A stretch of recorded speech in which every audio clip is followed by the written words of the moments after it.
Buenas noches, bienvenidos todos. Vamos a comenzar. Vamos a orar juntos. Señor, gracias porque eres bueno, Dios. Gracias porque nos permite estar el día de hoy aquí, Padre. Gracias por tu bondad, por tu misericordia. Ayúdanos, Señor, a seguir conociéndote, Padre. Ayúdanos como escuela a ser fieles, Señor, y a exponer claramente aquello que creemos que tu palabra enseña y a poder trabajar junto con cada uno de los papás que están aquí, Señor, para tu gloria y para el bien de cada uno de los niños, Señor. Te lo pedimos en el nombre de Jesús. Amén. Bienvenidos a todos. Vamos a cambiar un poquito la dinámica. Generalmente empezamos la noche con una hojita de preguntas, ¿recuerdan? Pero hoy vamos a pasar un tiempo leyendo un pasaje en Jeremías y entonces para poder dedicar tiempo a eso, quitamos las preguntas del inicio. ¿Sí? Entonces voy a entrar directo a hacer un repaso, explico algunas cositas y luego nos vamos a ir juntos a leer el pasaje de Jeremías. Esta ya es la sesión 3. Y se acuerdan, dijimos que todo el curso de inducción estaba dividido nada más en 2 temas centrales. ¿Alguien recuerda cuáles son esos 2 temas centrales?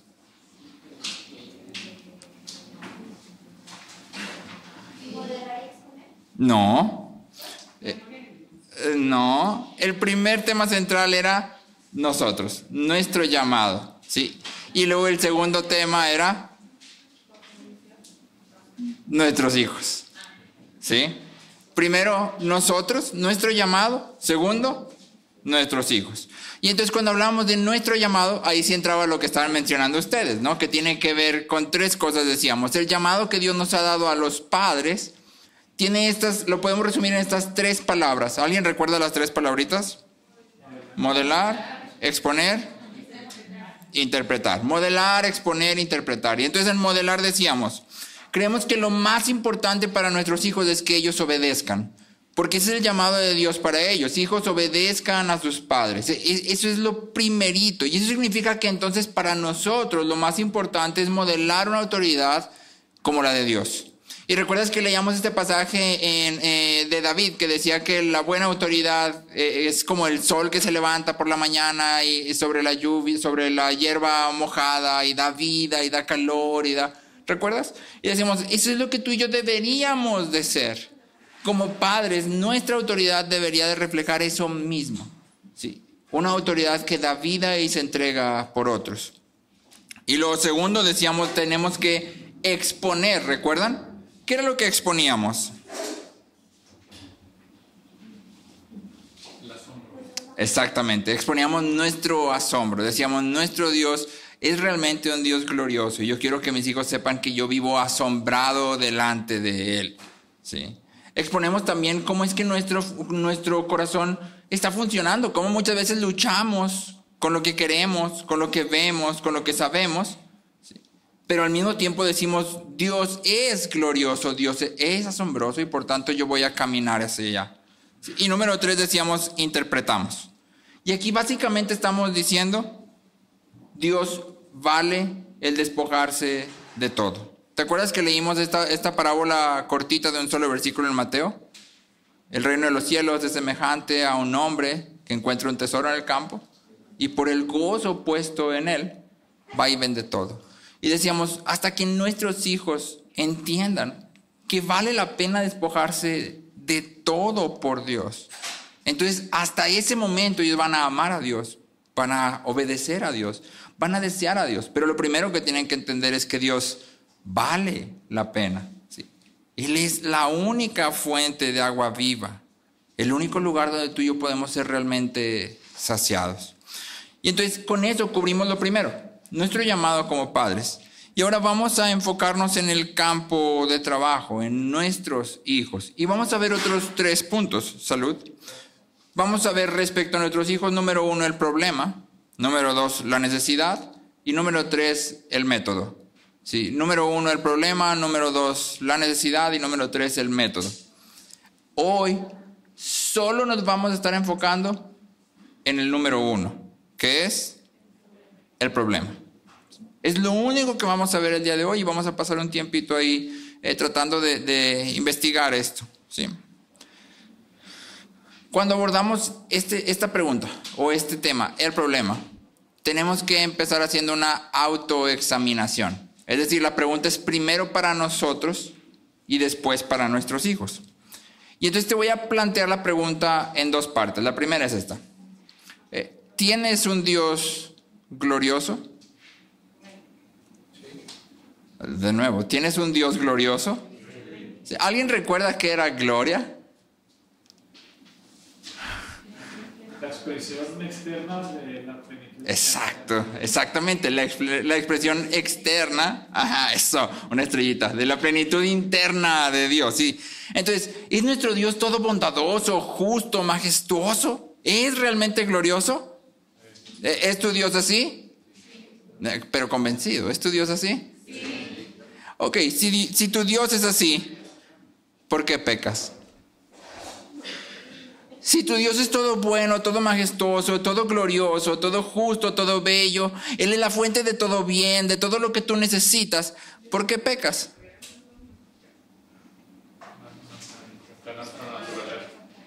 Pero no cuadra, ¿no? No cuadra. Y entonces la pregunta es esta. ¿Cuál es el problema? ¿Cuál es el problema? ¿Sí? ¿Por qué pecamos? ¿Sí? ¿Por qué pecamos? ¿Qué es lo que nos lleva hacia allá? Y entonces para tratar de cubrir esta pregunta de por qué pecamos, vamos a hacerlo en 3 pasitos chiquitos. Número 1, la raíz. Número 2, un diagnóstico. Y número 3, 2 categorías. ¿Sí? Recuerda, estamos hablando de aquello que queremos ayudar que somos llamados a hacer hacia nuestros hijos. Y entonces queremos entender esto. ¿Cuál es la raíz de nuestro pecado? ¿Sí? ¿Cómo podemos discernir, diagnosticar, entender? Y 2 categorías que debemos tener en mente a la hora de trabajar en esto. ¿Sí? Entonces vamos a ir primero a la raíz. A fin de entender por qué pecamos, debemos regresar a la primera vez que tú y yo vemos el pecado en la Biblia. Es decir, en Génesis 3. Te voy a leer Génesis 3 del 1 al 6 y nota lo que está aquí. Dice, la serpiente era más astuta que cualquiera de los animales del campo que el Señor Dios había hecho. Y dijo a la mujer, ¿con qué Dios les ha dicho? ¿No comerán de ningún árbol del huerto? La mujer respondió a la serpiente, del fruto de los árboles del huerto podemos comer, pero del fruto del árbol que está en medio del huerto, Dios ha dicho, no comerán de él ni lo tocarán para que no mueran. Y la serpiente dijo a la mujer, ciertamente no morirán, pues Dios sabe que el día que de él coman, se les abrirán los ojos y ustedes serán como Dios, conociendo el bien y el mal. Cuando la mujer vio que el árbol era bueno para comer y que era agradable a los ojos y que el árbol era deseable para alcanzar sabiduría, tomó de su fruto y comió. También dio a su marido que estaba con ella y él comió. Entonces, ¿qué está pasando aquí? Bueno, lo que sucede es que la serpiente hace un ataque en pasos. Porque no te fijaste que lo primero que la serpiente hace es que viene y cuestiona la bondad de Dios. La pregunta lleva, como diríamos nosotros, jiribilla. Con que Dios te ha dicho que no puedes comer de ningún árbol. La serpiente sabía que este no era el caso. Y la pregunta más bien lleva esta idea de, no te dijo eso, perdón, no, es que yo sabía que Dios pues no era tan bueno, yo por eso pensé eso. Si yo por eso pensé eso, pensé que eso te había dicho, ya fue mi culpa. Y vemos que hace efecto, porque cuando Eva comienza a responder, Eva no está haciendo eco de las palabras de Dios. ¿Te fijaste? Luego dice, la mujer respondió, del fruto de los árboles del huerto podemos comer. Le faltó algo muy importante. Dios no le había dicho, puedes comer del fruto de los árboles. Dios le dijo, de todos los árboles del huerto, haciendo énfasis en todos. Y la mujer dice, podemos comer de esos. Pero del fruto del árbol que está en medio del huerto, Dios ha dicho, no comerán de él, ni lo tocarán. ¿Dios había dicho que no lo tocaran? Nunca dijo eso. La mujer ya está empezando a pensar en, como que puede ser que sí es cierto que Dios no sea tan bueno. ¿Por qué de ese árbol específico no me deja comer? ¿Sí? ¿Por qué de todos menos de ese? A lo mejor sí la serpiente tiene razón y Dios no es tan bueno. Y entonces cuando la mujer está en esto, la serpiente ofrece, entre comillas, la oportunidad de algo mejor. Si la serpiente le dice, pero hay una segunda opción, y es buenísima, es una ganga de hecho, es un ofertón loco. Porque si tú comes del fruto, no vas a morir, sino que vas a ser como Dios. ¿Cuál es la oferta? La oferta básicamente es que no tienes que obedecer a Dios. Tú puedes tener otro Dios. De hecho, ese otro Dios puede ser tú mismo. Fíjate nomás qué ofertón. Y Eva lo compra. Eva dice, no inventes, está buenísima la oferta. Y lo único que tengo que hacer es comer del fruto. Y entonces el pecado aparece. Pero el pecado aparece porque ya Eva tomó una decisión previa. ¿Cuál es la decisión previa antes de tomar del fruto? Hay una en medio, ¿sí? ¿Escucha la serpiente? La decisión fue, yo ya no quiero a este Dios. Yo mejor quiero otro Dios. Yo voy a ser mi Dios. Y entonces peco. ¿Cuál es la raíz entonces de todo pecado? La raíz de todo pecado es la idolatría. Yo no quiero a este Dios, quiero otro Dios. Ya sea yo mismo o cualquier otra cosa a mi alrededor. Si yo no quiero al Dios de la Biblia, quiero otro Dios. Y como quiero otro Dios, entonces peco. John Piper lo dice así: pecado es lo que haces cuando no deseas a Dios por sobre todas las cosas. Pecado es lo que haces cuando no deseas a Dios por sobre todas las cosas. Es decir, el pecado es simplemente el resultado, el fruto de que Dios no es mi mayor deseo, no es mi mayor tesoro. Por eso empezamos con esto. Si Dios es glorioso, y si lo es, ¿por qué pecamos? Porque nos vamos en la idea de que no es tan glorioso como nuestra boca dice.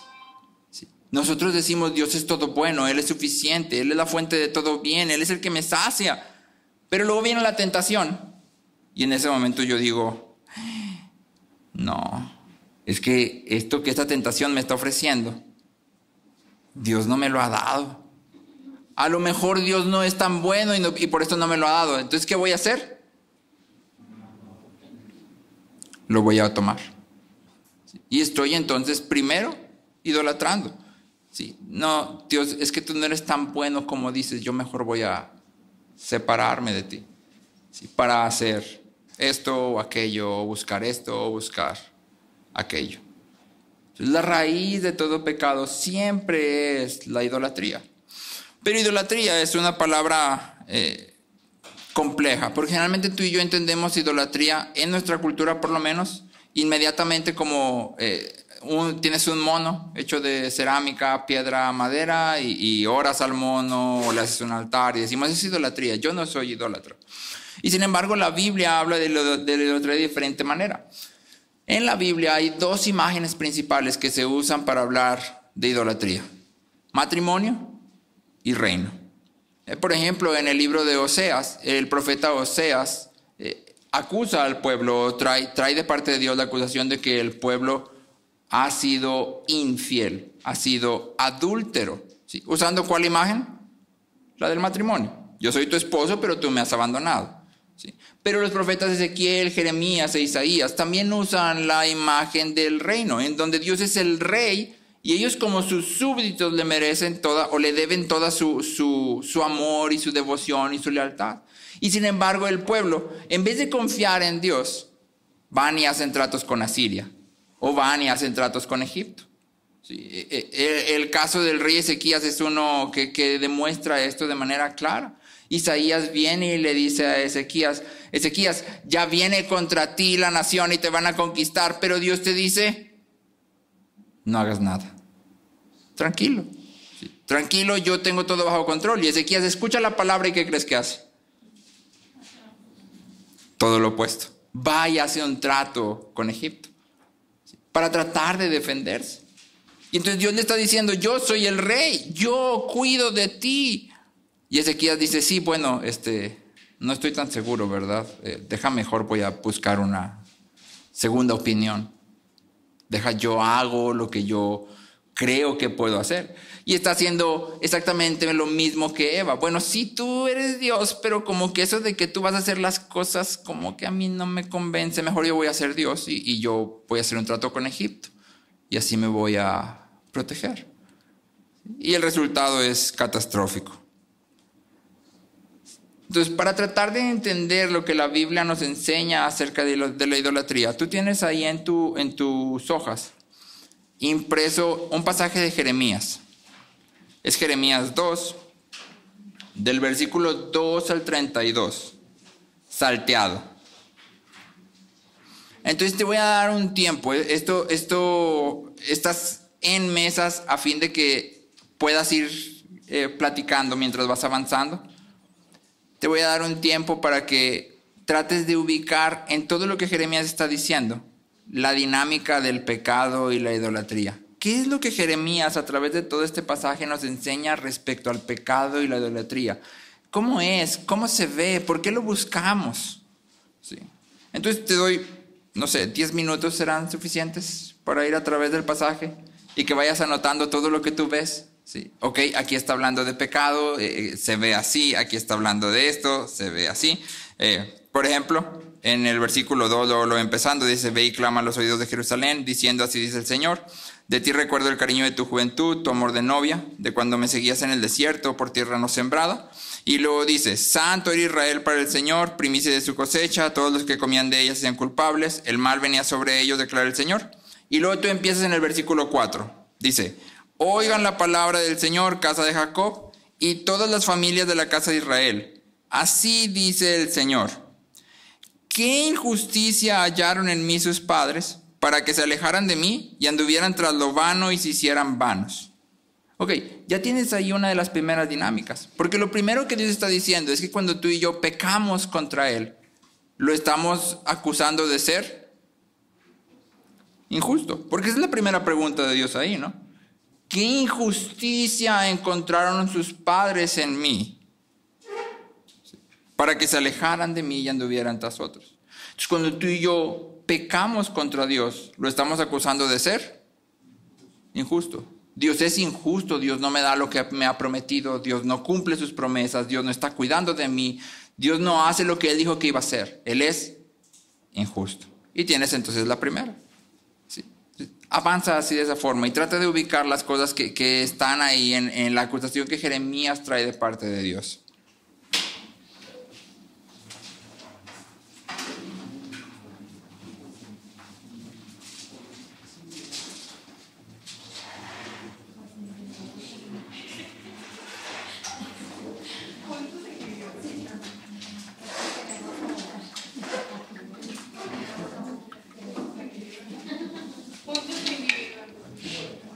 O sea, cada quien en sus hojas, pero pueden ir conversando mientras avanzan. De nuevo, lo que van a hacer es ir leyendo lo de Jeremías y vas a ir anotando en la hoja lo que ves respecto a la dinámica del pecado. Si ya te di un ejemplo, en el versículo 4 luego dice: ¿qué injusticia vieron en mí sus padres? Entonces, cuando pecamos, siempre estamos acusando a Dios de ser injusto. Ahí está, porque Dios dice: ¿qué injusticia vieron en mí para que se alejaran de mí? ¿Sí? Clarito, clarito. Se los voy a dejar que se los lleven de tarea para que lo disfruten ahí en casa, en su devocional. Y vamos a avanzar. Es un pasaje largo. No voy a sacar todo lo que hay aquí, pero sí quiero hacer énfasis en algunas cosas. Porque recuerda, estamos diciendo, nosotros los que estamos aquí somos cristianos. Sí, ¿verdad? Y decimos: nuestro Dios es glorioso, y aún así yo te aseguro que hoy has pecado. Sin lugar a dudas has pecado. Y nadie te obligó a pecar. Tú lo escogiste, tú lo decidiste. Entonces, si nosotros que somos cristianos elegimos pecar, ¿qué va a pasar con nuestros hijos que no son cristianos? ¿Y cómo vamos a poder ayudarlos? Porque si nosotros podemos ver la gloria de Dios y aún así pecamos, ¿qué van a hacer nuestros hijos que no pueden verla? ¿Y cómo podemos ayudarlos? Y lo primero es, tenemos que entender lo que sucede en nuestros corazones y en los suyos. Y entonces podemos ayudar. Entonces quiero hacer énfasis en algunas cosas que Jeremías dice, ¿sí? Hablando acerca de lo que el pecado es o de la naturaleza del pecado. Entonces, número uno de lo que vemos aquí, el pecado es negación. El pecado es negación. En el versículo 19, Dios dice, reconoce pues y ve. Reconoce pues y ve que es malo y amargo el dejar al Señor tu Dios. Este lenguaje, el reconoce y ve, considera y date cuenta, en popular, en cultura, es el amiga date cuenta, ¿no? O sea, es el que no estás viendo, o sea, esta es una red flag así enorme, gigantesca, y tú no te estás dando cuenta que alejarte de mí es malo y amargo. ¿Cómo es que el pueblo no se da cuenta? Porque luego todavía más adelante, en el versículo 23, Dios pregunta, ¿cómo puedes decir, no estoy manchada, no me he ido tras los Baales? ¿De qué estás hablando, Dios? Yo no he hecho nada de eso. Y luego Dios les dice, mira tu proceder en el valle y reconoce lo que has hecho. Y en el versículo 25, guarda tus pies de andar descalzos y tu garganta de la sed, pero tú dijiste, es en vano, no, porque amo a los extraños y tras ellos andaré. Lo primero que Jeremías dice aquí, no lo primero en orden, pero lo primero que quiero enfatizar es el pecado por su naturaleza se oculta. El pecado por su naturaleza se esconde de nosotros. Exactamente lo mismo que pasa con Abel y Caín. ¿Recuerdas que Caín está enojado y Dios viene y le dice, Caín, ¿por qué está caído tu semblante? Y luego le dice, el pecado está a la puerta y te quiere. Y la palabra que está ahí de te quiere está haciendo esta referencia a te está acechando, como si fuera un depredador. ¿Cómo has hecho un depredador? Viene anunciando, soy un depredador y te voy... ¿O cómo has hecho un depredador? Se esconde, ¿verdad? Sigiloso. Hasta que tú ya no puedes escapar de él, entonces el depredador ataca. Y es exactamente lo mismo que le está diciendo Dios a Caín. Es que tú no te estás dando cuenta, Caín, que este enojo que tú tienes es más que una simple molestia. Es más que una simple incomodidad. El pecado te está acechando. Te quiere consumir. Pero Caín no lo ve. Y el pueblo no lo ve. ¿Y qué crees? Tú y yo muchas veces no lo vemos. No nos damos cuenta de que estamos pecando. ¿Por qué? Porque el pecado niega su existencia. Dice, no es pecado. No, pues yo no sé si eso fue pecado. No estoy seguro. ¿Cómo no vas a saber? ¿Cómo no vas a saber? ¿Por qué? Porque el pecado se esconde y Dios nos llama, ve el pecado claramente. Date cuenta que es malo y amargo. Pero no solo eso, sino que también Jeremías nos dice que el pecado es atracción. Justo en ese mismo pasajito, pero ahora te leo los versículos 23 y 24. Dios dice esto. Eres una camella joven y liviana que enreda sus pasos. Asna montés acostumbrada al desierto, que en su ardor olfatea el viento. En la época de su celo, ¿quién la puede refrenar? ¿Qué está diciendo Dios? Dios está diciendo, es que no nada más es que el pecado te está acechando, es que tú lo quieres. Es que tú lo estás buscando, porque te fijas que usa la imagen más fuerte. Está diciendo, eres una asna en celo, y luego pregunta, ¿quién puede parar a una asna en celo? ¿Quién? Nadie puede. Y entonces el problema es que el pecado se esconde, pero tú lo quieres. Lo quieres con fervor, lo quieres con pasión. ¿Sí? Lo buscas activamente tú y yo. Entonces el pueblo lo que está diciendo es, no, estoy manchada. ¿Cómo dices eso? Yo no me he ido tras los Baales. Claro que no. Eso dice al principio, en el versículo 23. Pero al final, en el versículo 25, el pueblo dice, es en vano. Amo a los extraños y andaré tras de ellos. O sea, no importa lo que me digas, no importa lo que hagas, es en vano. Al principio niega y al final ya no le queda nada más que desesperación. Ya de nada sirve, ya de nada vale. ¿Sí? Amo a los extraños y voy a andar detrás de ellos. Amo a mis ídolos y los voy a perseguir. Y esta es la dinámica del pecado que Jeremías expone. Comienza ocultándose, comienza contigo y conmigo, haciendo cosas que pueden parecer no tan pecaminosas, que están como en la mera rayita de pecado, no pecado, como en el área gris, si no. Y decimos, no, ay, no, claro que no, yo no estoy haciendo eso, no, por supuesto que no. O nos mantenemos pecando, pero como somos cristianos decimos, ay, sí, soy bien pecador, no inventes que soy bien pecador. Pero en realidad el decir eso es exactamente lo mismo. Porque si tú y yo realmente consideráramos que somos pecadores, lloraríamos amargamente.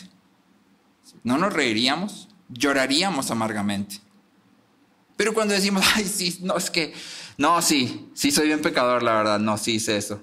Sí lo hice varias veces. ¿Qué pecador soy? No, sí, que me perdone Dios. Estamos haciendo lo mismo. Pues sí, soy pecador, pero ¿qué tanto es poquito? ¿Qué tanto es tantito? Y Dios es bien bueno además. Él siempre nos perdona. Entonces, ¿qué pasa? Bueno, lo que pasa es esto, que empezamos ahí, pero terminamos acá. Es en vano. Amo a los extraños y andaré tras ellos. Esta es la dinámica que el mundo conoce. ¿Cómo un adicto se vuelve adicto? Empiezas con poquito. ¿Qué tanto es tantito? Se siente padre. Y luego, pues otro tantito. Y luego otro tantito. Hasta que el adicto mismo dice, es en vano. O sea, ya sé que está mal, ya sé que está destruyendo mi vida, ya sé que está destruyendo mi familia, ya sé que está haciéndole daño a todo el mundo, pero es en vano, lo necesito, lo amo. ¿Y qué voy a hacer? Lo voy a buscar a costa de todo. Me cueste la vida o no, yo lo necesito y lo voy a buscar. Pero no empezó así, ¿verdad? Nadie se levanta un día en la mañana y dice, necesito ir a por... No, nadie empieza así. Empieza de poquito. Y es lo mismo con el pecado.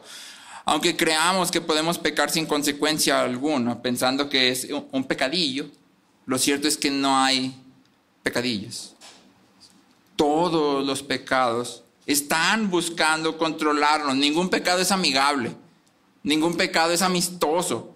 Todos los pecados son un depredador que está buscando consumirnos, ¿sí? No amistarnos. Si negamos este poder, si racionalizamos el pecado, pues es que sí hice eso, pero ¿qué querías que hiciera? Era mi única opción, no era lo único que podía hacer, pues ni modo de decir la verdad. Si racionalizamos el pecado, lo que va a suceder es que vamos a acabar sin opciones. Y es por eso que Jeremías dice, sí, el pecado se oculta, pero no es solo que se oculte, es que también tú lo quieres. Y entonces a veces tú lo minimizas. Tú dices, no es tan malo, no está tan peor, está chiquito. Y cuando hacemos eso, vamos a terminar en vano. Ahora piensa en nuestros hijos. ¿Cuántas de las cosas que nuestros hijos hacen son pecados que ellos mismos consideran que son minúsculos, pequeñitos? Pero no lo son.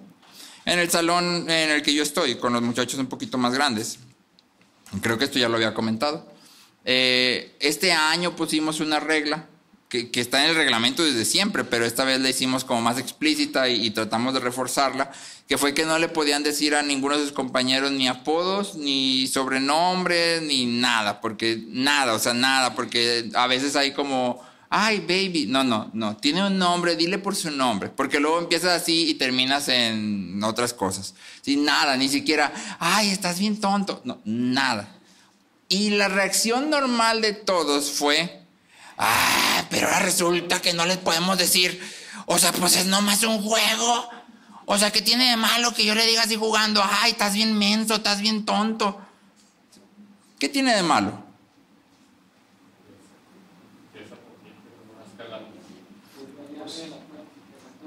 El pecado quiere dominarnos, no amigarnos. Y cuando tú le dices tonto a otra persona, estás llamando tonta a la imagen de Dios en esa persona.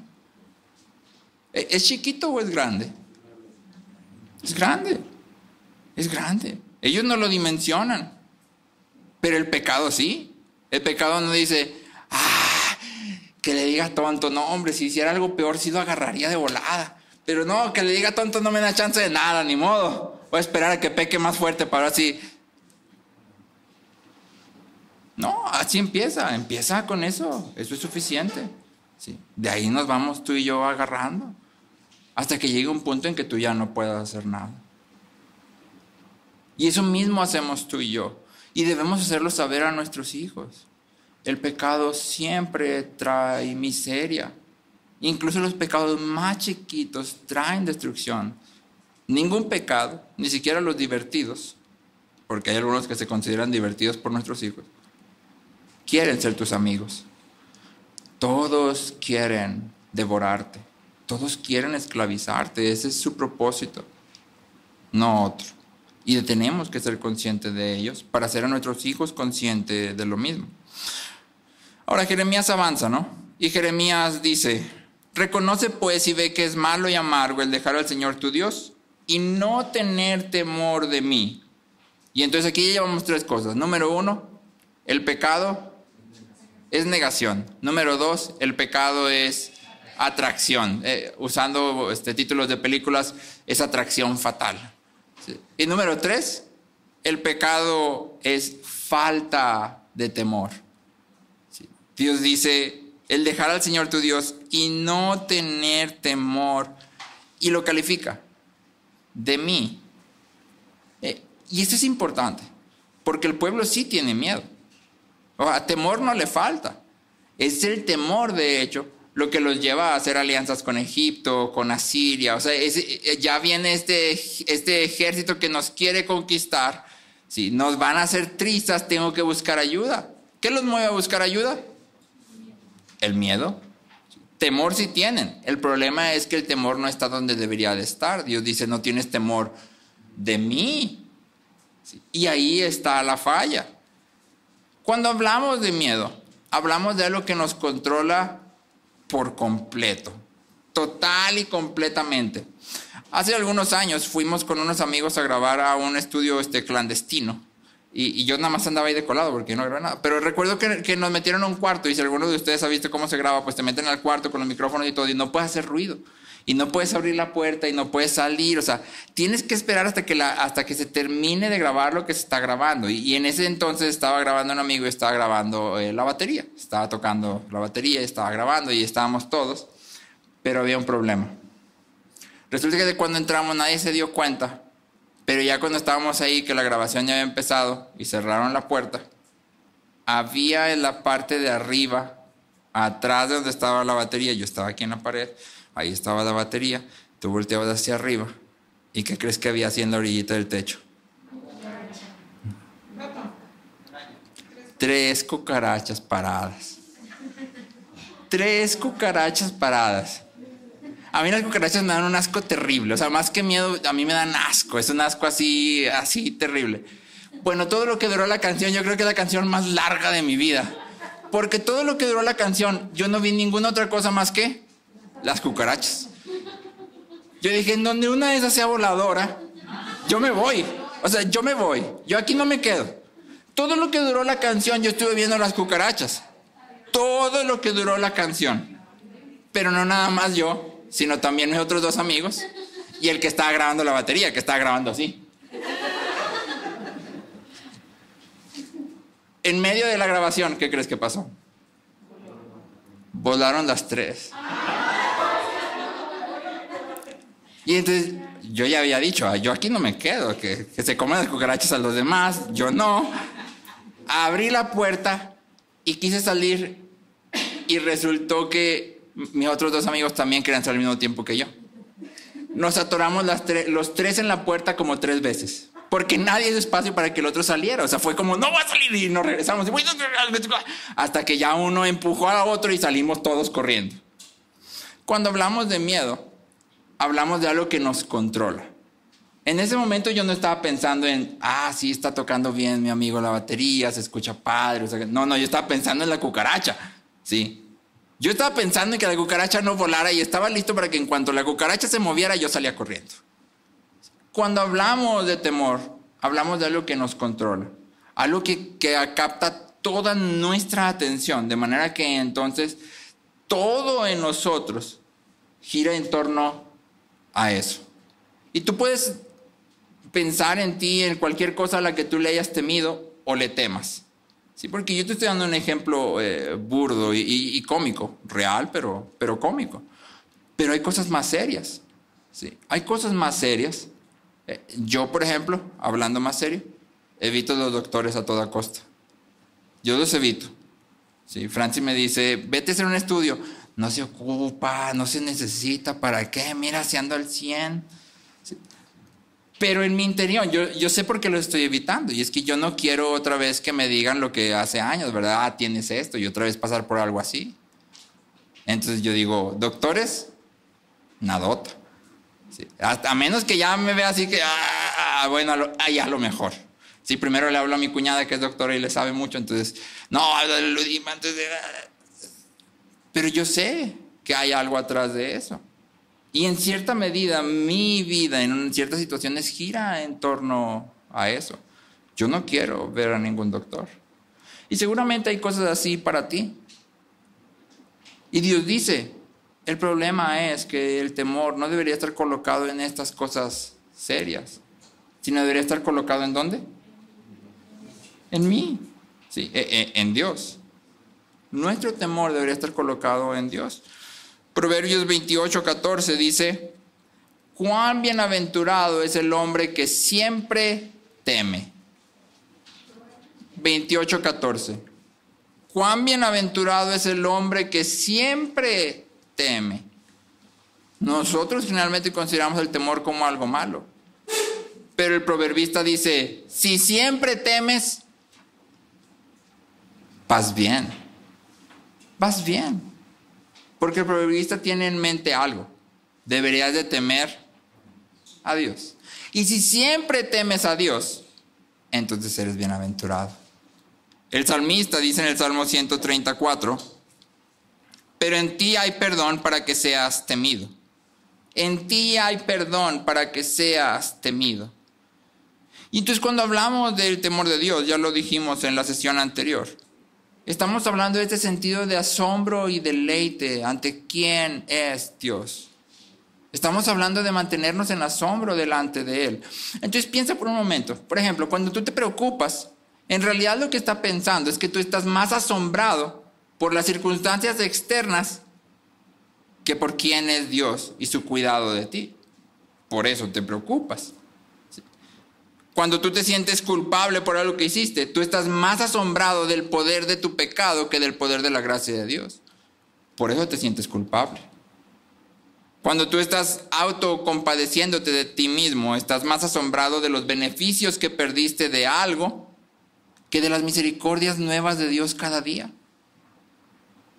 Cuando tú y yo estamos seguros de que todo en nuestra vida está mal y nadie nos puede decir lo opuesto, estamos más asombrados de nuestra propia sabiduría que de la sabiduría de Dios y su soberanía. Cuando nuestro asombro se mueve, toda nuestra vida se mueve. Cuando nuestro temor se mueve en su punto focal, toda nuestra vida se mueve y empieza a ser formada en ese sentido. No sé si notaste, pero en Génesis 3 comienza diciendo que la serpiente era más astuta que todos los animales que Dios había hecho. Y luego cuando Adán y Eva comen, dice que sus ojos se abren y ellos se dieron cuenta que están desnudos. En el español se pierde, pero en el original estas dos palabras son similares, son de la misma familia. La serpiente era astuta y ahora Adán y Eva son astutos. Suficientemente astutos para darse cuenta que están desnudos. ¿Qué está diciendo el autor de Génesis? Bueno, te acabas de convertir, te acabas de hacer como aquello a lo que le prestaste tu asombro, tu atención, a lo que escuchaste. Este es el testimonio bíblico constante.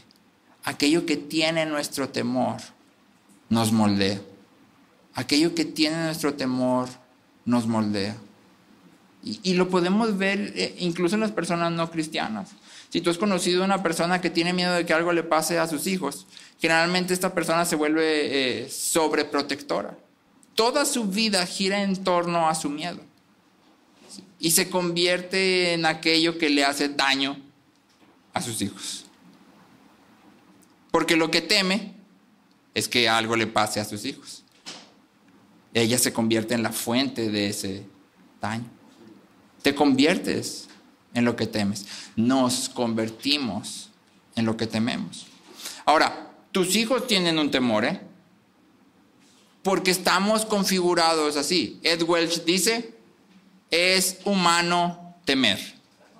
Es humano temer. Nadie puede vivir sin temor. Pregunta, ¿a qué le tienen miedo tus hijos?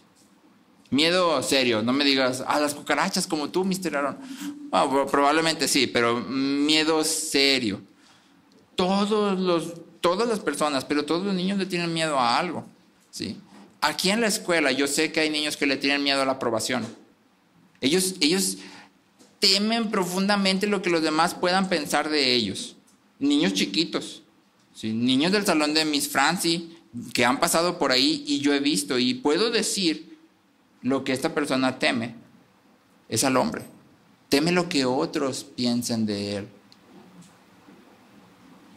¿A qué le teme tu niño? Una de nuestras niñas es ultra, mega, hiper autoconsciente o consciente de ella misma. Tanto así que hemos tenido que poner una regla de no tienes permiso de maquillarte. De ninguna forma. ¿Sí? ¿Es malo el maquillaje? No. Pero en ella refleja un temor. Me tengo que ver de cierta forma, sino que van a pensar de mí. Y tú y yo como papás tenemos que ser conscientes. ¿Por qué estás haciendo lo que estás haciendo? ¿Qué es lo que te mueve? Y las niñas, nuestras niñas no son iguales, los tuyos tampoco lo serán. ¿Sí? La otra niña no tiene ese temor, eso le importa poco, pero tiene un temor diferente. ¿Cuál es el temor de tus niños?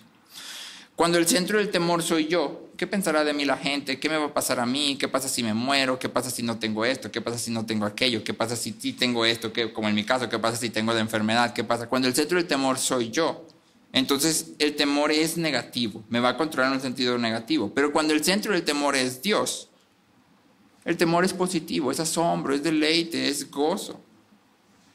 Cuando mi temor está puesto en Dios, entonces yo soy libre para dejar de preocuparme por mí mismo.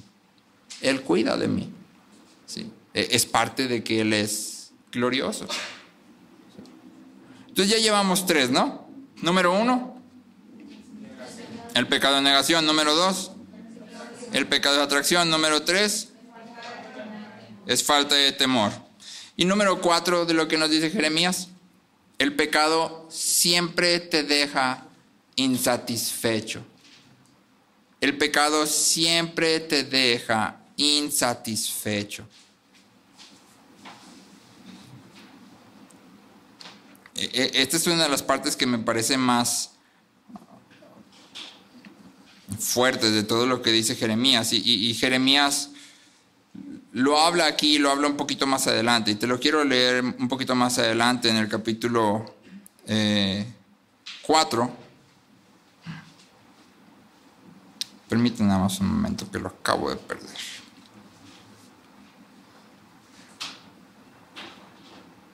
Aquí estás. En el capítulo 4 Jeremías dice: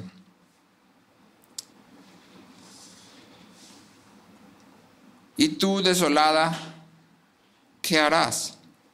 Aunque te vistas de escarlata, aunque te pongas adornos de oro, aunque te agrandes los ojos con pintura, en vano te embelleces. Te desprecian tus amantes, solo buscan tu vida. Son los términos más tajantes. Fíjate lo que Dios le está diciendo. ¿Qué vas a hacer?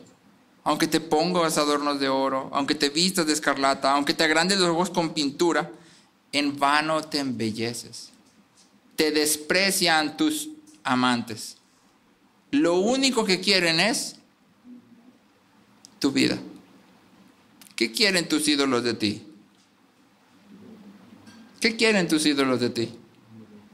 Tu vida. Te desprecian y lo que quieren es tomar tu vida. ¿Qué quieren los ídolos de tus hijos de ellos? Su vida. Los ídolos de tus hijos quieren su vida. Aquí en lo que leímos en Jeremías 2, Dios dice, este pueblo son los que le dice al leño, mi padre eres tú, y a la piedra tú me engendraste. Porque ellos me han dado las espaldas y no el rostro. Pero en el tiempo de su calamidad dirán, levántate y sálvanos. Pero ¿dónde están tus dioses, los que hiciste para ti? Que se levanten, a ver si pueden salvarte en el tiempo de tu calamidad. Y Dios está diciendo, tú has buscado ídolos y esos ídolos no te aman. Esos ídolos no te cuidan, esos ídolos son simplemente, según aquí, leño y piedra. No pueden responder a tu clamor. Los ídolos siempre nos dejan insatisfechos. Me encanta el contraste. Edward Chilito, me gusta su nombre. Escribe esto. Dice, los otros dioses eran fuertes, pero tú fuiste débil. Ellos montaban a caballo, pero tú tropezaste hasta el trono. Tus heridas, Dios, pueden hablar a nuestras heridas. Y ningún otro Dios tiene heridas más que tú. Y lo que Chilito está diciendo es esto. Mientras que los ídolos quieren tu vida, Dios ha dado la suya. Hay un contraste extremo en esto. Y nuestros hijos tienen que entenderlo. Nosotros tenemos que entenderlo. Ellos tienen que saber que aquello que quieren solo quiere destruirlos. Aun cuando parezca que si lo obtengo voy a ser feliz, no vas a ser feliz. Lo único que vas a encontrar es desolación. Lo único que vas a encontrar es desesperación. Todavía más adelante, en Jeremías 17, versículos 5 y 6, Jeremías dice, así dice el Señor, maldito el hombre que confía en el hombre, maldito el que se apoya en su propia fuerza y aparta su corazón del Señor. De nuevo estamos hablando de idolatría, ¿viste? Aquí hay una persona que confía en ella misma y que se ha apartado del Señor. Y luego la describe. Será como una zarza en el desierto. ¿Cómo te imaginas que es la vida de una zarza en el desierto?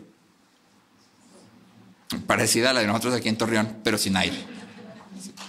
Calorón todo el día, nada de agua, nada. Imagínate. Y luego Dios sigue diciendo, no se dará cuenta cuando llegue el bien. Fíjate lo que Dios está diciendo, porque Dios está diciendo, el bien va a llegar, pero esta persona ni cuenta se va a dar. Morará en la sequedad del desierto, en tierras de sal donde nadie habita. Es decir, Dios dice, aquel hombre que siga a sus ídolos, aquella mujer que siga a sus ídolos, nunca estará satisfecho. Nunca. Porque ni aun cuando llegue el bien, esa persona va a poder disfrutarlo.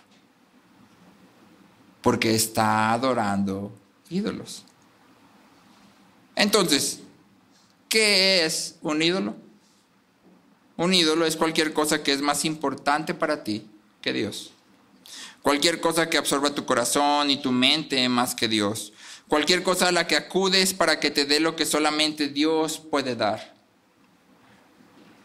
Y esta definición tal vez para nuestros hijos es muy abstracta, pero podemos bajarla todavía un poquito más.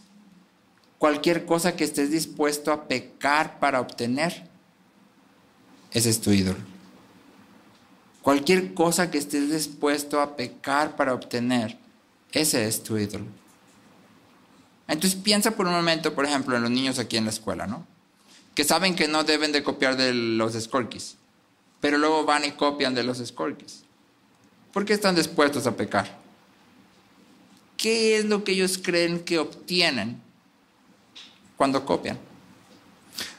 O algo más sencillo, piensa en el niño que viene y durante todo el día no trabaja.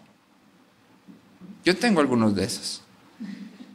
Y está chachareando, echa platicada, pide permiso para el score, pero se para en cada oficina mientras va de camino al score y saluda, llega al score nomás ese con la pluma roja y luego regresa platicando otra vez. Y ya en ese trayecto de ir una vez al score y venir, ya es hora del break. Se aventó ahí 40 minutos de ida y de venida. ¿Sí? Y tú estás, no, trabaja, siéntate, ya no platiques, no, y ay, poquito, que no sé qué, que aquí, que allá. ¿Está pecando o no está pecando? Está pecando. ¿Qué cree que obtiene?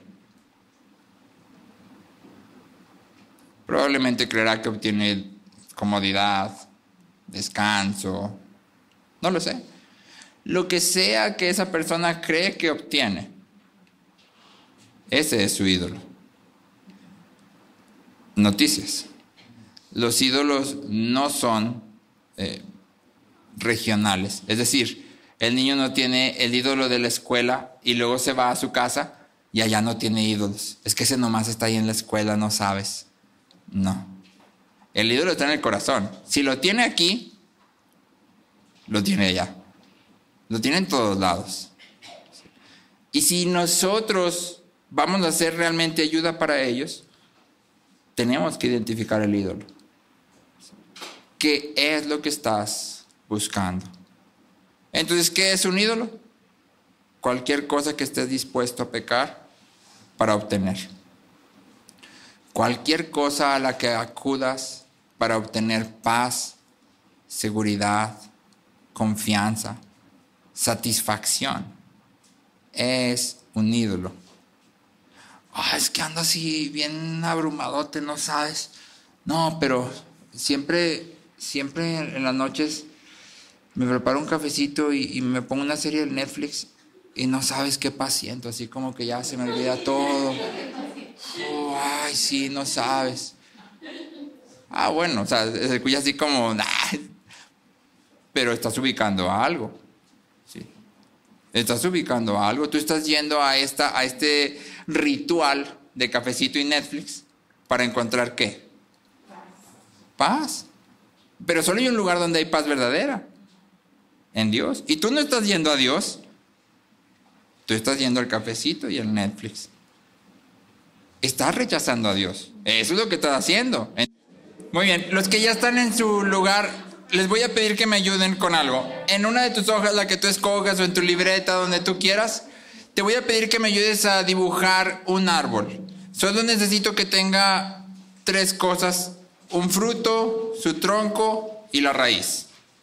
Como tú quieras, es tu árbol, no se lo vas a dar a nadie lo tiene que ver, es para ti. Entonces dibuja nada más un árbol que tenga su fruto, su tronquito y su raíz.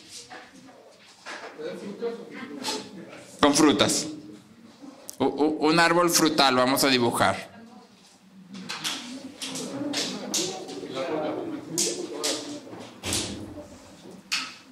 Ponle ahí tu fruta favorita. Un árbol de sandías, un árbol... No importa que no exista, no importa. Es tu propio árbol, tú hazlo como tú quieras. Un árbol de melones. Lo que tú quieras.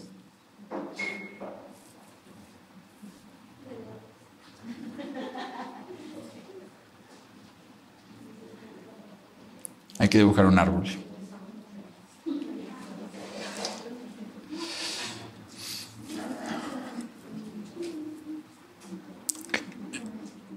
Jesús usa la imagen del árbol y básicamente Jesús dice: el buen árbol da buen fruto, el mal árbol, mal fruto. Es decir, en la imagen que Jesús usa no existe el árbol sin fruto. Existe el árbol malo que da frutos malos y el árbol bueno que da frutos buenos. Entonces vamos a tratar de usar esta imagen para hacer 2 cosas. Número 1, tratar de tener una forma de diagnóstico para nosotros mismos, pero también para nuestros hijos. Y número 2, para guiar a nuestros hijos. ¿sí? Para guiar a nuestros hijos. Entonces, cuando tú y yo decimos, ok, todo nuestro pecado tiene que ver con la idolatría, la siguiente pregunta debería de ser, ¿cómo puedo saber cuáles son mis ídolos? ¿Cómo puedo saber cuáles son los ídolos de mis hijos? ¿Cómo puedo identificarlos claramente? Y el arbolito nos va a ayudar. ¿Sí? El arbolito puedes complementarlo. Hay 3 preguntas que son importantes aquí como complemento para el árbol, ¿ok? Ahorita vamos a avanzar sobre el árbol, pero estas 3 preguntas deben de estar en nuestra mente para guiarnos. A fin de identificar nuestros ídolos, siempre podemos preguntar estas 3 cosas. ¿Qué es lo que más quieres? ¿A qué le temes? Esta es la número 2. ¿A qué le temes?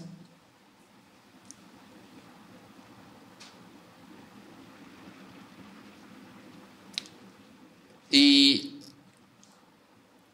qué situaciones o cosas evocan las emociones más fuertes en ti? ¿Qué situaciones o cosas evocan las emociones más fuertes en ti?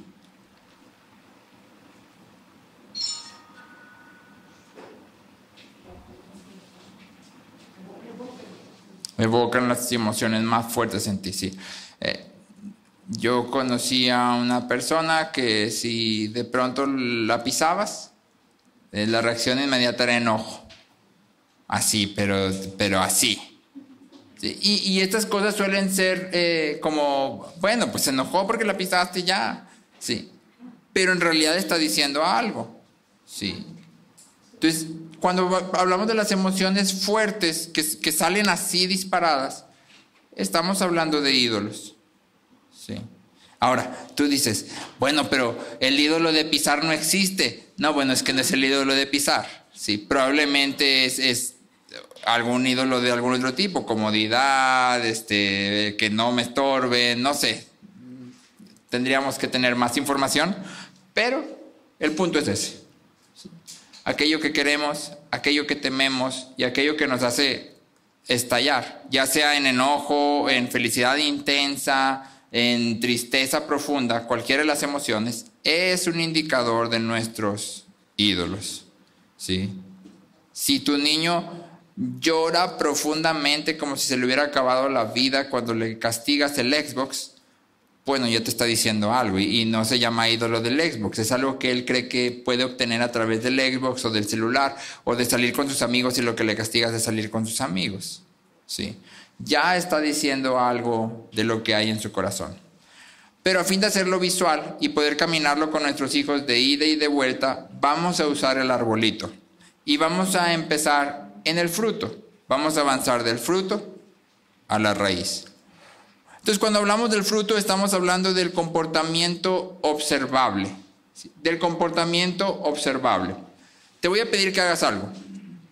Escoge algo de lo que tu niño o tu niña hacen aquí en la escuela, que no deberían de hacer. Lo que tú quieras, esto es personal, solo tú lo vas a investigar. ¿Sí? Escoge algo. Si no tienes, escoge uno propio. Si no tienes hijos aquí en la escuela, escoge uno propio. Si algo que tú haces y que sabes que no deberías de hacer. ¿Sí?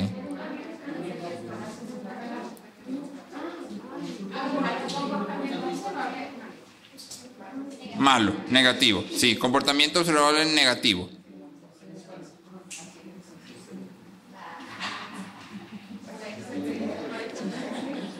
Si hablamos de los niños, puede ser no sube su bandera, no baja su bandera, no mete la silla, no hace bien el score, lo que tú quieras, habla sin permiso, no hace sus tareas, cualquier cosa, ¿sí? Cualquier comportamiento observable negativo. Si es tuyo, pues ese ya tú sabrás más que yo, ¿verdad? Pero escoge uno, el que tú quieras. ¿Sí? Y entonces escríbelo ahí en el fruto. ¿Sí? En el fruto observable.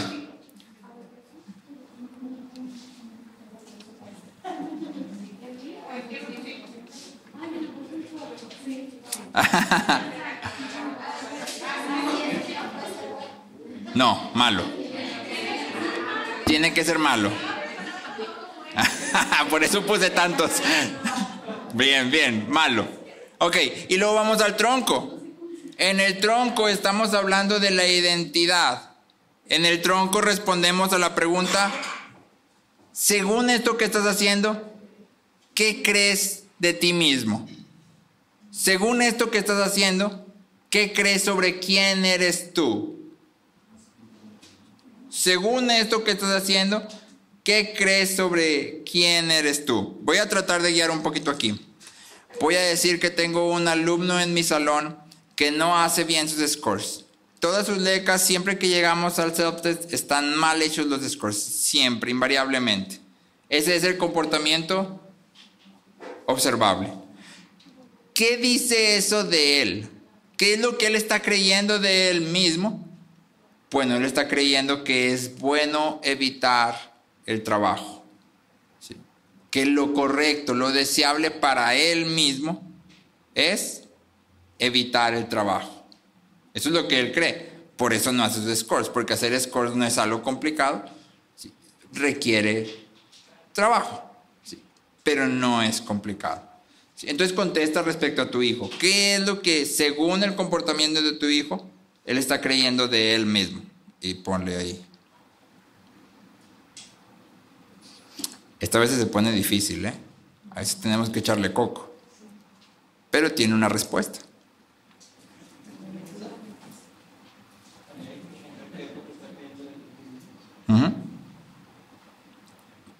¿Qué crees de ti mismo según eso que estás diciendo? Eso que estás haciendo.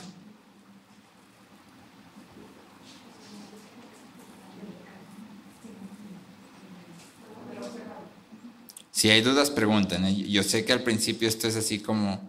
Y no nomás al principio, siempre que lo hagas va a estar así como que, híjole. Por ejemplo, si yo puse el hijo de un amigo. Claro. Es un caso hipotético. Que habla sin permiso, tal vez ese niño piensa que estar serio es aburrido. Sí, puede ser. Sí, que tiene que hablar para ser feliz. Sí. Sí, podemos llevarlo un pasito más para allá. Estar serio es aburrido y yo no nací para estar aburrido. Sí, yo nací para estar divertido. Sí, si no estoy divertido, la vida no vale nadota. Sí. Sí, totalmente. O sea, mi opción es mejor porque yo no nací para estar aburrido. Sí. Eso es lo que estoy creyendo de mí mismo. Sí, más o menos vamos a ir caminando juntos. Y luego nos vamos a la raíz. Nos vamos a la raíz. Y en la raíz hacemos esta pregunta. ¿Qué dice eso? ¿Qué dice eso que tú crees de ti? ¿Qué dice de Dios? ¿Qué dice de Dios? Entonces voy a regresar a mi ejemplo. En mi salón hay un muchacho que no hace sus scores nunca, una muchacha que no hace sus scores nunca, siempre está todo mal. Eso dice que él no nació para chambear, ¿sí? Él nació para disfrutar de la vida. ¿Qué dice eso de Dios? Bueno, dice directamente que Dios es malo, porque Dios nos creó para trabajar. ¿Sí? Dios nos dio el trabajo como algo bueno. Y Él estableció un ritmo de trabajo, descanso. Trabajo, descanso. En el salón les digo a los muchachos, cuando llegues al cielo, vas a chambear. Porque chambear es bueno, o sea, no se va a acabar. Si tú estás esperando morirte para dejar de chambear, no vas a dejar de chambear. ¿Sí? Más vale que aprendas a disfrutarlo. ¿Sí? Hay deleite en trabajar bien. Pero cuando yo evito el trabajo, yo estoy diciendo, Dios en realidad no es tan bueno. Dios no es tan bondadoso, Dios no es tan sabio, Dios no es tan... No me ama tanto porque me creó para hacer algo que yo no quiero hacer. Me creó para trabajar. Y yo nací para disfrutar la vida loca. ¿Sí? Contesta respecto a tu hijo. No sé qué hayas puesto respecto a tu hijo.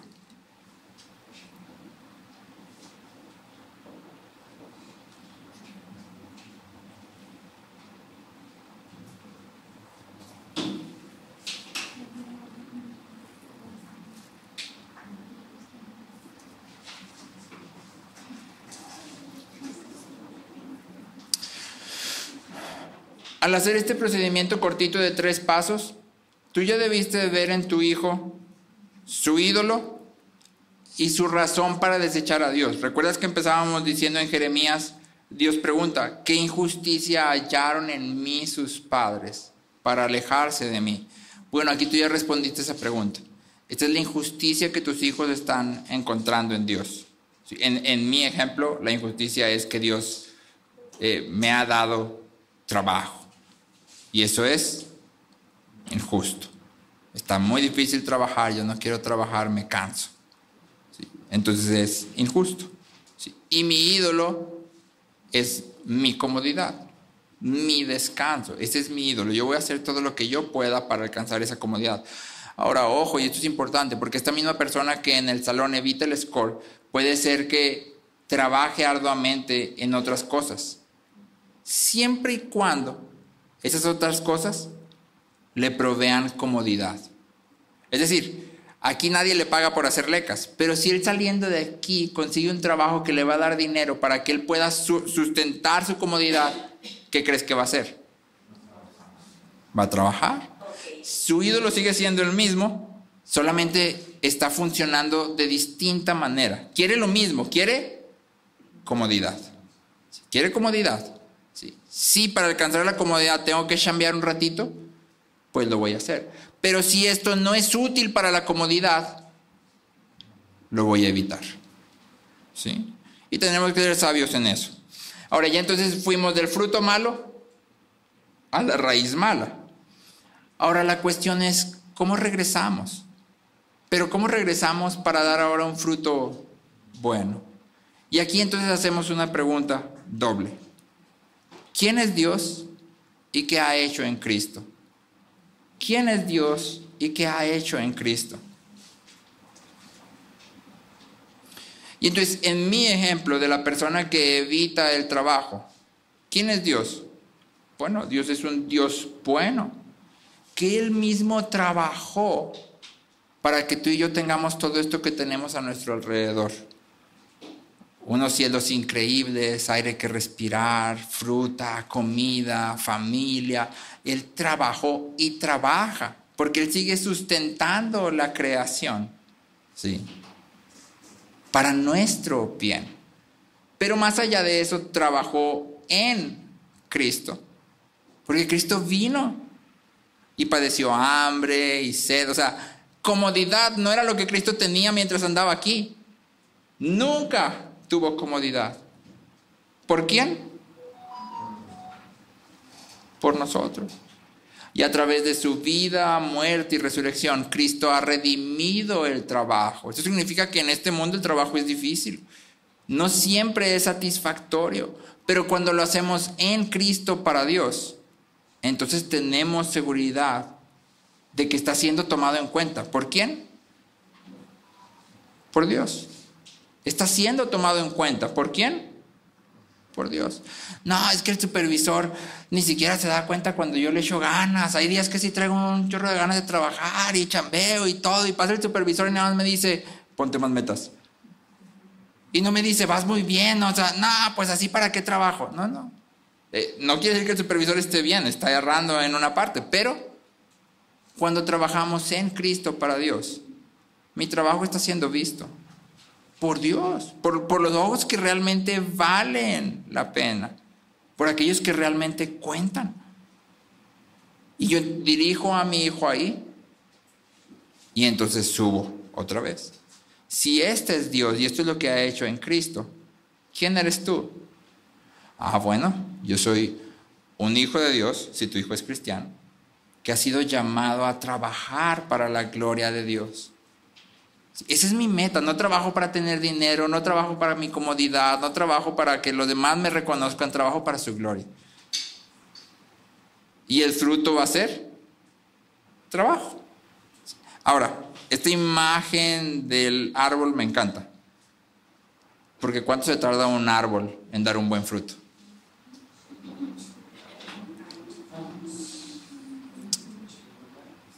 Cuando tú plantas un árbol, los nogales es lo que más se da aquí, ¿no? Plantas el árbol del nogal, así chiquitillo. ¿Cuántos años tienes que esperar aquí un nogal de fruto? 5, 10, 20, ya unos 50 para que sean unos nogales así grandotes que ya cortes así. ¿Qué tienes que hacer tú en esos mínimos 5 años? Lo plantas y lo dejas y te vas. Y en 5 años dices, ay, es la alarma de 5 años de nueces, deja voy. No, ¿verdad? ¿Qué tienes que hacer? Lo cuidas, le quitas la plaga, lo podas, le echas agua, estás al pendiente. ¿Cuánto tiempo se van a tardar nuestros hijos en dar fruto? ¿Será que hoy lo traes? Hijo, vamos a dibujar un árbol juntos. Esto es lo que voy a aprender hoy. Mira, esto es lo que tú estás haciendo. Y, ¿viste? Espero que mañana ya todo esté bien. Gracias. ¿Será? No, ¿verdad? Eso queremos nosotros. Queremos que lo expliquemos una vez y mañana el fruto bueno esté ahí, pero eso no es lo que Dios está haciendo. Y entonces cuando usamos la imagen del árbol, estamos enseñando algo a nuestros hijos, pero también nos estamos recordando algo. El fruto no aparece inmediatamente. Y demanda de nosotros paciencia y perseverancia. Estar constantes en esto. Estar constantes en esto.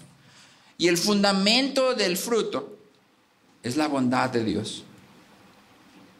Por eso Pablo dice en Romanos, ¿acaso ignoras tú que es la bondad de Dios lo que te guía al arrepentimiento? Hace, creo que fueron 2 semanas, les dejé a todos mis muchachos del salón un trabajo pequeñito al que le pusimos encrucijadas. Y simplemente les hice 3 preguntas, que eran sí o no. Y eran, ¿trabajar o no trabajar? ¿Estudiar o no estudiar? Y me falta una. No recuerdo cuál era la tercera. Pero me llamó mucho la atención que la mayoría de las respuestas, porque eran trabajar o no trabajar.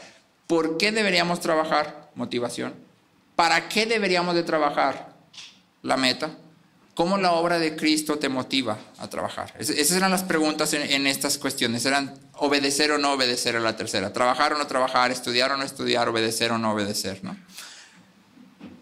Y me llamó mucho la atención porque la mayoría de las respuestas de los muchachos eran, ¿por qué deberíamos de trabajar? Porque Dios dice. ¿Deberíamos de trabajar por eso? Sí, o sea, claro, porque Dios dice. Pero debería haber una motivación más profunda que simplemente porque Dios dice. Porque Dios no es un jefe tirano que dice y lo vas a hacer. Esa no es la forma en que Dios se presenta a Él mismo. Y si mi respuesta para decir ¿por qué? Porque Dios dijo, esa es mi respuesta, me está faltando un cacho. Y entonces me va a ser muy difícil hacer lo que tengo que hacer. Spurgeon lo pone en estas palabras y te lo quiero leer. Spurgeon dice, cuando pensaba que Dios era severo, me resultaba fácil pecar. Pero cuando descubrí que Dios era tan amable, tan bueno, tan lleno de compasión, me golpeé el pecho al pensar que alguna vez pude haberme rebelado contra aquel que me amó tanto y buscaba mi bien. Cuando yo creía que Dios era severo, entonces pecaba. Pero cuando me di cuenta de que Él era tan bueno, tan amable, tan bondadoso y que buscaba mi bien, entonces no pude creer que hubiera pecado. Nuestros hijos tienen que saber que Dios es bueno, aun cuando lo que estemos viviendo no siempre parezca bueno. Y de esa bondad, eventualmente, el fruto va a salir. Pero el fundamento siempre tiene que ser esto: Dios es bueno. Él ha mostrado su bondad y su amor para nosotros en Cristo. ¿Quién de ustedes aquí sentado merecía que Cristo muriera por ustedes? ¿Cuál de nuestros hijos tú dirías, no, de mis 4 hijos, híjole, pues 3 están medio malitos, pero este sí es bien bueno? No, este sí se merece que Dios lo salve. ¿Dirías así de alguno de tus hijos? No. No. Y sin embargo, Cristo ha muerto por nosotros. Y entonces yo tengo que exponer constantemente delante de mis hijos la bondad de Dios. ¿Dios te llama a obedecer? Sí, por supuesto te llama a obedecer.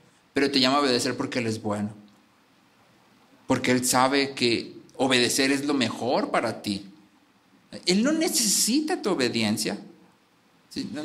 No le agregas nada a Dios cuando obedeces. No la requiere. Te la pide porque es bueno para ti. En su amor Él dice, esto es bueno para ti, hazlo. Y nuestros hijos tienen que estar convencidos de eso. ¿Sí? Cuando llegues a casa sería bueno que hicieras el trabajito del árbol, pero contigo mismo. Te va a ayudar a aclararlo un poquito más y entonces poder aplicarlo a tus hijos. Porque todos luchamos con ciertas cosas. Y entonces es bueno examinar nuestro corazón en este sentido. Entonces ya tenemos, ¿por qué pecamos?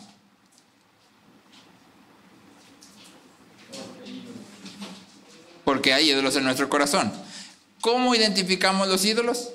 Bueno, seguimos el caminito del arbolito, ¿no? Es una forma, habrá más, pero esta creo que es una forma fácil y sencilla incluso para los niños más pequeños. Nos queda nada más lo tercero, y estos son dos categorías que deberíamos de tener siempre en mente. Aquí no me voy a extender mucho, pero sí creo que es importante. A fin de ayudar a nuestros hijos, hay dos categorías que debemos de tener siempre aquí. Y voy a usar el ejemplo del TDA o el TDAH o el déficit de atención o el déficit de hiperactividad o el déficit de atención con hiperactividad, como le quieras llamar, para hablar acerca de estas dos categorías, ¿sí?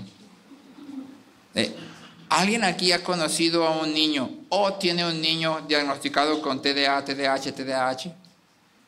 Que me levante la mano. Si conoces a uno o tienes uno, levántame la mano.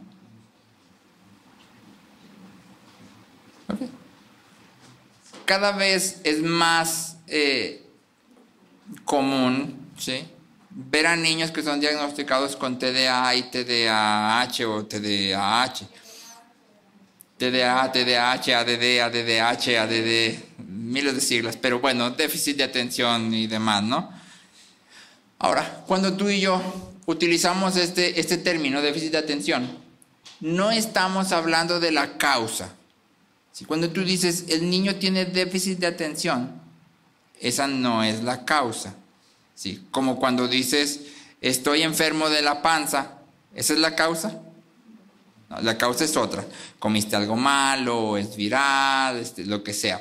Lo mismo. Cuando usamos este término no estamos hablando de la causa. El déficit no es la fuente, ¿sí? Simplemente es el síntoma de lo que está ahí. Y sin embargo, la línea entre déficit y no déficit no es clara. Cuando tú lees acerca de esto, literatura secular, no hay una forma de diagnosticarlo de manera tajante. Ninguno de los doctores tiene una rúbrica que diga, cuando el niño ya pase de esta medición, hay déficit, acá no. No existe, sino que más bien esta cuestión se mueve en una línea recta. Y cada doctor tiene que decidir si tienes o no tienes déficit en un criterio más o menos personal. Se miden tres cosas, no vamos a entrar en eso, pero no hay una línea clara, ¿sí? En la literatura secular no hay una línea que diga, si pasas de aquí, ya tienes déficit. Cada doctor lo decide de manera más o menos arbitraria, subjetiva, porque no hay una línea, ¿sí? Y entonces tú y yo podemos ver esto y por eso nos sirve como una debilidad. Esa es la primera de nuestras categorías. Una debilidad, un límite humano. La segunda categoría es la de la orientación del corazón, la de los ídolos. La primera categoría es la de la debilidad, la de los límites humanos. Y la segunda es la de la orientación del corazón, la de los ídolos. Entonces, en la primera categoría, en la de los límites, en la de las debilidades, estamos hablando de las capacidades cerebrales. Hay niños que tienen que estarse moviendo. Mi niña más chiquita no se está quieta nunca. Hace rato nos sentamos y yo estaba en la computadora y ellos pusieron una película al lado mío y estaba en el sillón. Bueno, ni un rato estuvo sentada. Estaba en el sillón y luego ya estaba con la cabeza para abajo, los pies arriba y luego se tiró, giró en el piso, se regresó, se paró en el sillón, se acostó en la parte de la cabecera del sillón, se rodó otra vez para abajo, se sentó de nuevo, se aventó para el otro lado. Todo el tiempo se estuvo moviendo. No duró, de verdad, no duró ni 5 minutos sentada en una misma posición.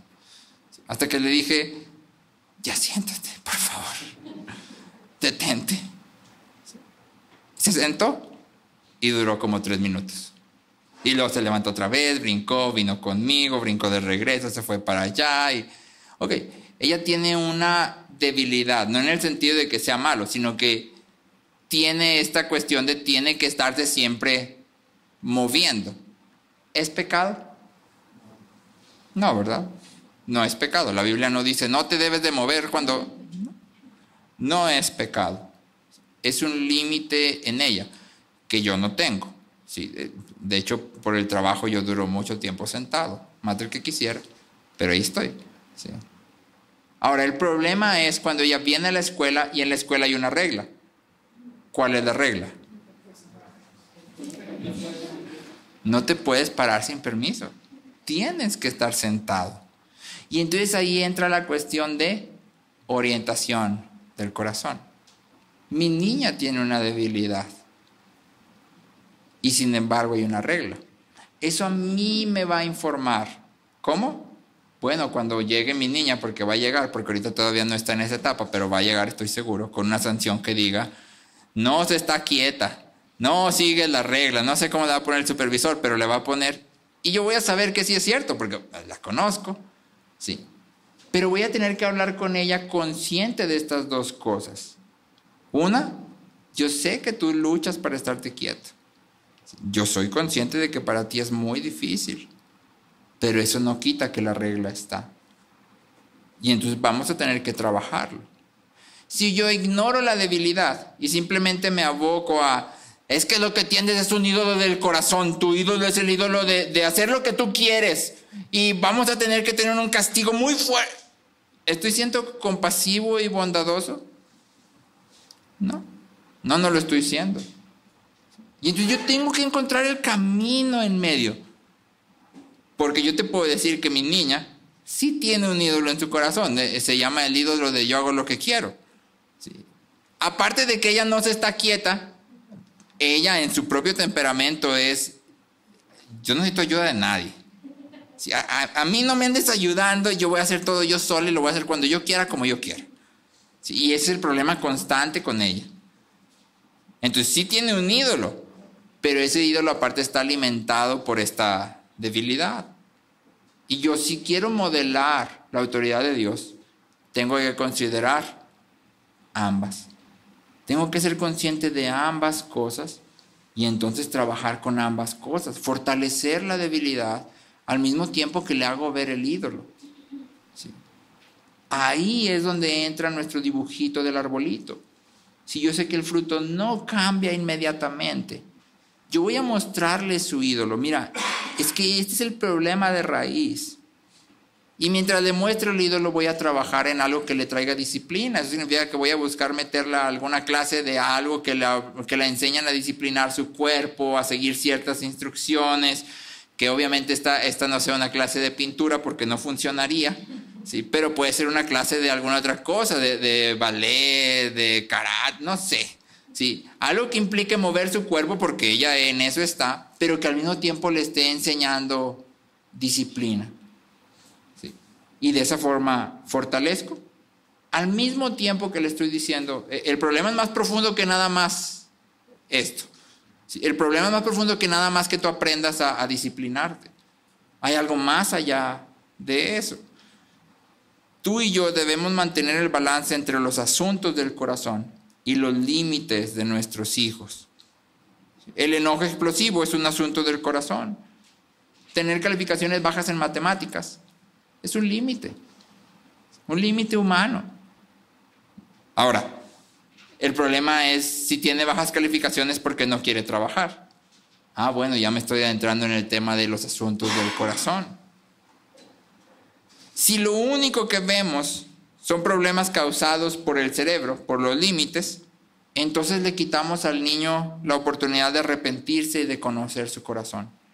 Si todo lo excusamos en, no, es que él es así, es que él batalla mucho, es que no sabes, es que él batalla así bien feo para poner atención, por eso no puedes, y todo lo estamos excusando, entonces nunca estamos llevando al niño a ver sus ídolos y dándole la oportunidad de arrepentirse.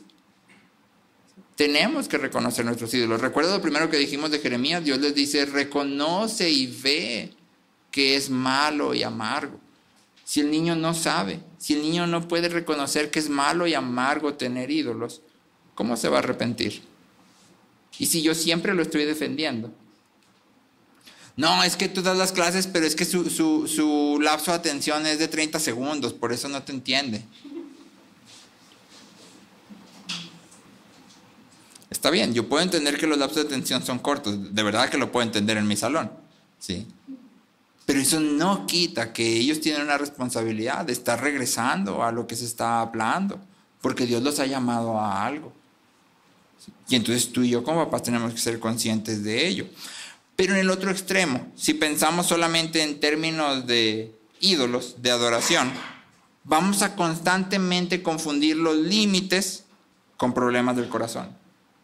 Y vamos a tener niños frustrados que piden perdón sin entender lo que está sucediendo. De esto yo soy culpable. Esto es lo que yo he visto en mí. En no saber reconocer que hay ciertas debilidades. Y he visto cómo causa frustración. Cuando tú todo lo que le dices al niño, no que sea todo el tiempo, pero es lo que traes de manera presente, es que es pecado, es que eso está mal, es que eso dice algo de tu corazón, sin considerar que hay una debilidad. El niño crece frustrado. El niño va a tener enojo. Esa es la reacción normal. Porque él también sabe cuando está pecando deliberadamente y cuando no. Y entonces yo tengo que encontrar el camino medio. Al mismo tiempo que reconozco que el pecado se oculta. Al mismo tiempo que reconozco que mi hijo quiere el pecado. Y a veces él lo oculta.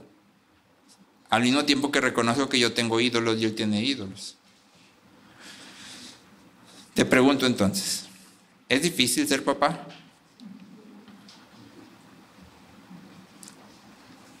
¿Es difícil ser papá? Dice un pastor que me gusta mucho, los únicos papás perfectos que conozco son los que no tienen hijos. Es difícil ser papá. Es difícil porque somos pecadores y nuestros hijos son pecadores.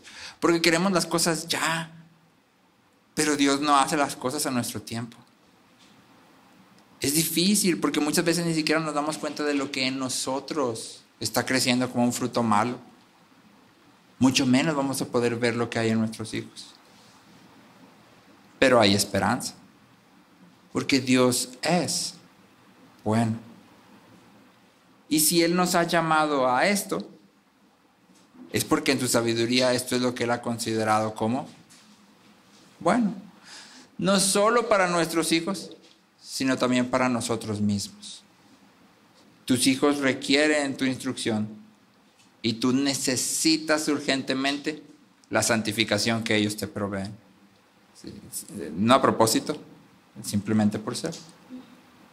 Tú la necesitas. Y entonces venimos y hacemos esto, reconociendo que no podemos ser árboles buenos si no es por la gracia de Dios. Y que nuestros hijos no pueden ser árboles buenos si no es por la gracia de Dios. Lo que nosotros necesitamos es gracia y lo que ellos necesitan es gracia. Exactamente lo mismo que nosotros. Mientras caminamos con nuestros hijos en esta área, mientras vamos reconociendo sus ídolos y los nuestros, queremos siempre apuntarlos a la bondad de Dios.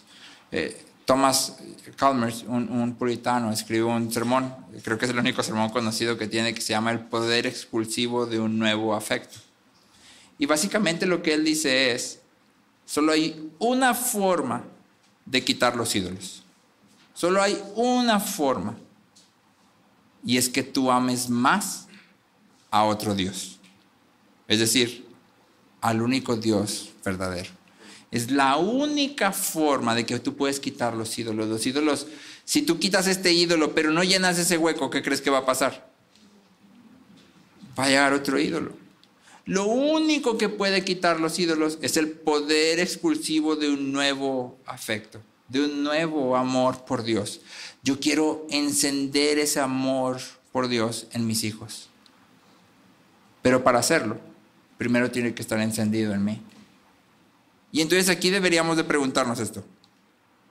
Cuando tratas con tus hijos, ¿cómo tus ídolos estorban que el amor de Dios sea tangible para ellos? De manera práctica. Si explotas de pronto, no estás manifestando el amor de Dios. Ni siquiera cuando estás queriendo decirle algo que tienes razón. Si algo en tu día a día no sale bien y de repente se te manda en espiral hacia abajo y ya no tienes ganas de nada, ya no tienes ánimos, ya no puedes, ya no tienes tiempo para ellos, ya nadota, entonces no estás manifestando el amor de Dios. Porque no significa que siempre te vas a mantener feliz, pero significa que aún triste Dios es mi tesoro. Y yo puedo guiar a mis hijos a eso junto conmigo. No voy a fingir estar feliz, pero puedo caminar junto con ellos. Deberíamos de preguntarnos aquí, ¿cuáles son mis ídolos? ¿Y cómo están estorbando este llamado que tengo? Y entonces, ¿cuáles son los ídolos de mis hijos? ¿Y cómo puedo ayudarlos a ver que Dios es realmente bueno? Vamos a terminar aquí, vamos a orar. Y te voy a pedir, terminamos a tiempo, justitos. Tienes ahí en tus hojas de nuevo la hojita que dice misión y visión. Sí lo has visto, ¿verdad? Aprovechando que estamos terminando a tiempo, si te es posible, quédate a contestarla. Es una forma en que estamos buscando aterrizar lo que como escuela estamos diciendo que es nuestra misión y nuestra visión, o nuestra visión y nuestras misiones. Entonces trata de aterrizarlo, a fin de que estemos caminando en esto juntos. ¿Sí? Vamos a orar y ya puedes tomar un tiempo ahí para platicarlo en la mesa e ir respondiendo. Señor, gracias porque tú eres bueno, Dios. Gracias porque a través de tu palabra, Señor, podemos conocerte a ti y también nos conocemos a nosotros mismos. Perdónanos, Señor, porque tenemos ídolos, Señor. Hay cosas que deseamos y que elegimos por sobre ti, Señor, creyendo que al obtener estas cosas obtendremos satisfacción, plenitud, seguridad, felicidad, Señor. Aun cuando con nuestra boca confesamos que solo tú eres la fuente de todas estas cosas, Señor, nuestras acciones muchas veces dicen lo contrario. Perdónanos, Señor. Transfórmanos. Ayúdanos a ver que tú eres realmente bueno, Señor. Y a crecer como árboles buenos que den fruto bueno. Ayúdanos a ser padres sabios que también puedan dirigir a sus hijos en esta misma dinámica, Señor. Que puedan exponer delante de ellos sus ídolos y tu bondad, Padre. Te lo pedimos en el nombre de Cristo Jesús. Amén.